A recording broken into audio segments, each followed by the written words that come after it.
Hi, everyone. I am Daron Spielman. Today is December 2nd, 2024, and this is the live daily briefing of the Israeli Citizen Spokesperson's Office. We are live on Instagram, X, YouTube, and LinkedIn, and available afterwards wherever you get your podcasts. Please start submitting questions in the chat, and as always, like and subscribe to help us reach a wider audience. UNRWA admits aid enters Gaza and that Hamas steals it. What is UNRWA's solution? Restore Hamas. My solution? Shut down UNRWA. Yesterday, UNRWA announced that they stopped sending aid into the Gaza Strip. UNRWA says armed gangs are stealing the aid. For months, Israel has said that Hamas was stealing aid and that it is not reaching the people of Gaza.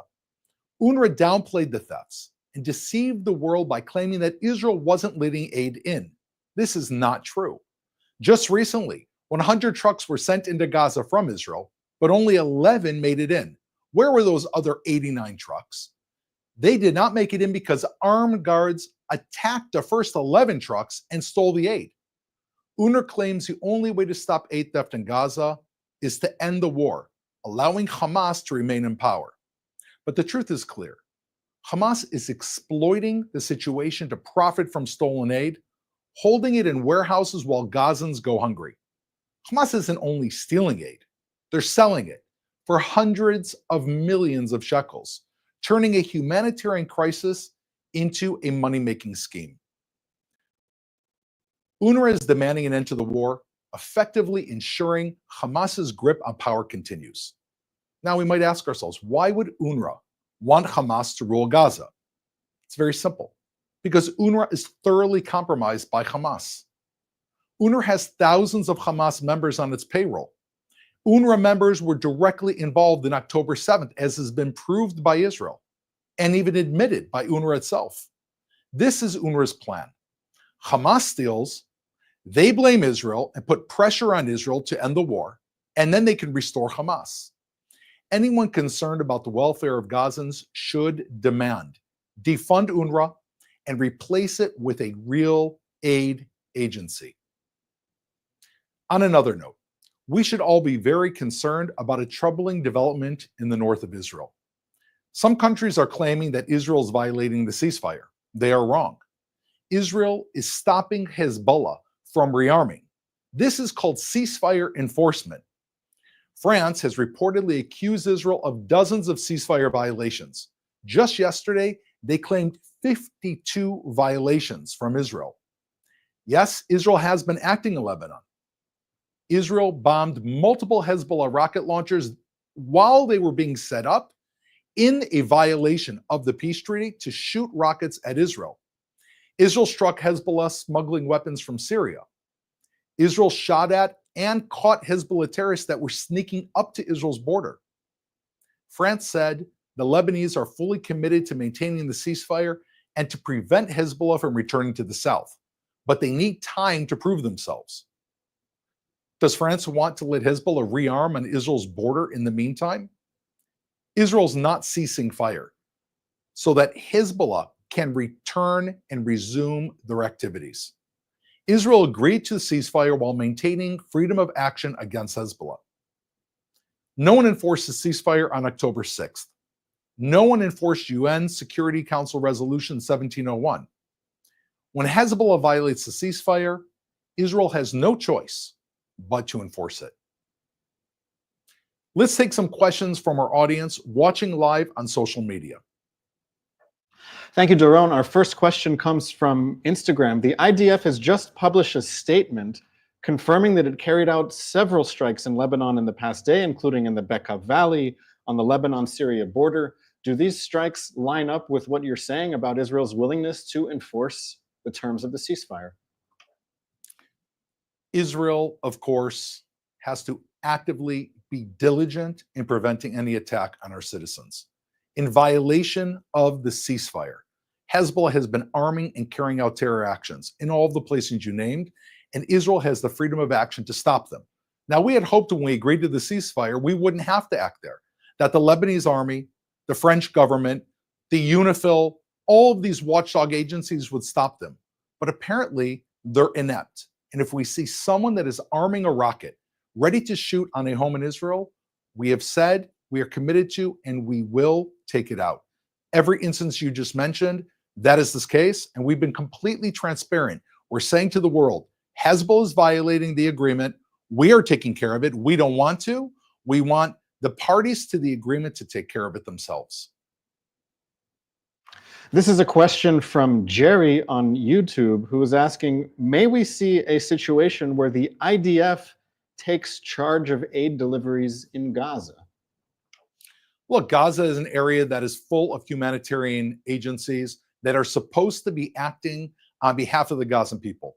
They are getting billions of dollars of aid from United States taxpayers, European taxpayers, and people around the world so that hopefully the Gazan people can receive the aid they want. Instead of asking Israel to come in and take care of the situation that they should be doing, we should be demanding that these aid agencies either step up to the task or leave Gaza and put in an aid agency that is capable of doing so. Today, the IDF confirmed that Omer Nutra, who we thought was a hostage, was declared murdered on October the 7th. Daniello on Instagram is asking, can you give us an update on the latest hostage deal talks? Where do things stand? Well, Daniela, as you can see, the pain of October 7th is still affecting us day in and day out. His poor family are now in mourning as they realize now that there is no hope that he will return alive. Israel's committed at bringing him back, his body back, and all of the other 101 hostages, bringing them home, and as many as are alive, and of course, we hope as many as possible, bringing them back home alive. This just reminds us of the heinous crime that Hamas committed on October 7th. Israel is engaging in hostage negotiations, and we've been engaging in hostage negotiations almost since October 7th. But in every single negotiation, Hamas has had demands that would enable it to stay in control of the Gaza Strip, which puts more and more Israelis at risk. Israel is committed to bringing our people home. We are also committed to the destruction of Hamas. And we are hoping that the entire world will pressure Hamas to stop carrying out what is a daily crime against humanity and bring our mothers, our fathers, brothers, sisters, and children home as soon as possible. This is a question from our Instagram stories. We've seen reports in recent days of rebels in Syria taking over the major city of Aleppo. What can you share about this and how Israel sees the situation?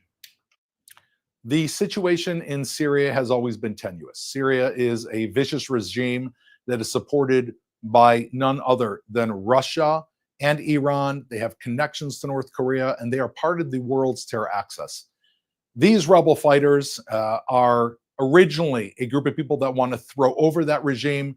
They're of a slightly different religious sect than the minority, the Alawite minority that is ruling Syria, and they resist President Assad.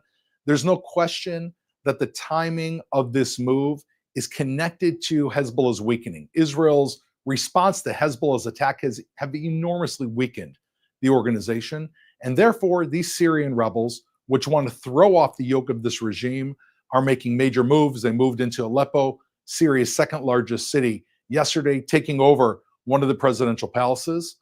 From Israel's perspective, we're looking at this very carefully. We don't want to get involved in internal Syrian politics.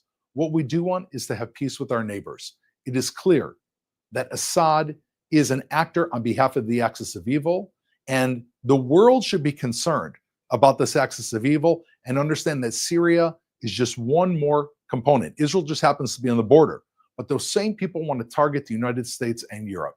Therefore, this is a world problem. We are looking at it very, very carefully. This is our final question today, and the question is, what are you looking toward in the next month, 2 months? What are you paying attention to on all of the 7 fronts that will give us maybe some glimmer of hope that this war is coming to an end? Well, first of all, I think we can have a lot of hope in that while Israel suffered a horrific blow on October 7, 2023, with the loss of 1,200 civilians, and Iran seeing that as an opportunity to try to destroy Israel on 7 fronts, Israel's not going anywhere. We have reasserted our deterrence in the entire region. We have responded and, to a large degree, deconstructed Hezbollah and pushed them beyond the Litani River. We've hit more than 80% of their weapons piles and killed thousands of their terrorists. Hamas, their force has been reduced to maybe 1/5 of its original size. They're hiding as guerrilla units that are still operating in Gaza, but we've reduced Hamas. And at the same time, our other enemies, such as in Yemen, they also know that Israel would respond. We've issued crippling responses, not to mention Iran, the major source of evil, the head of the octopus. Israel has hit Iran, completely disabling a lot of their anti-aircraft launchers, leaving them open for attack if they should try to attack Israel for our response.